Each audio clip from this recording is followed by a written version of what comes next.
Hello everybody, and welcome to this week's game dev vlog on Negative World, the game where jumps are limited. Lots and lots of polish on the visual side in this update. There's a good chance that this week's going to be the first in a chain of long weeks. We'll get into that later, but let's get into the game now. On the art side, I got a whole bunch of new art for World 1 to make things more defined and varied. Big shout out to my friend Alicia Andrews for the big help.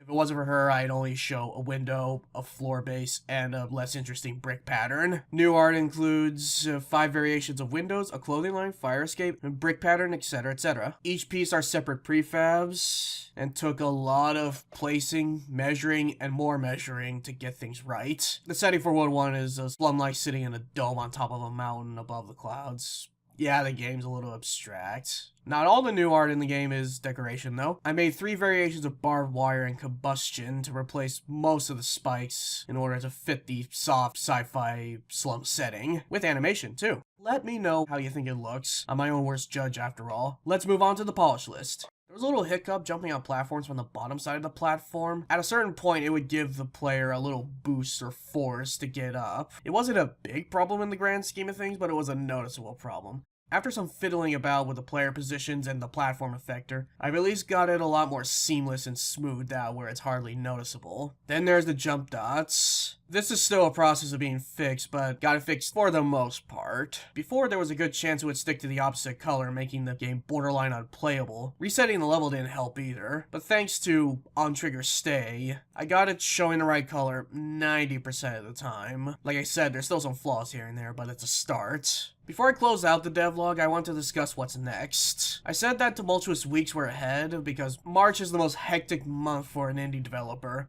Postponing taxes, PAX East, Spring Break, Game Developers Conference, and South by Southwest. With luck, I'll get into one of them, fingers crossed. With all this, a lot is on the to-do list in a short amount of time. To skim over, I gotta reiterate the intro cutscene with my storyboards, make the ending cutscene for World 1 also from my storyboards, invert the color of the pause menu depending on the background, getting in more art for the overworld, and controller support, and a trailer. Distractions are looking more attractive by the week, is needless to say. That'll be it for this week. As usual, let me know if you have any questions or feedback. Take care of yourselves and have a good week.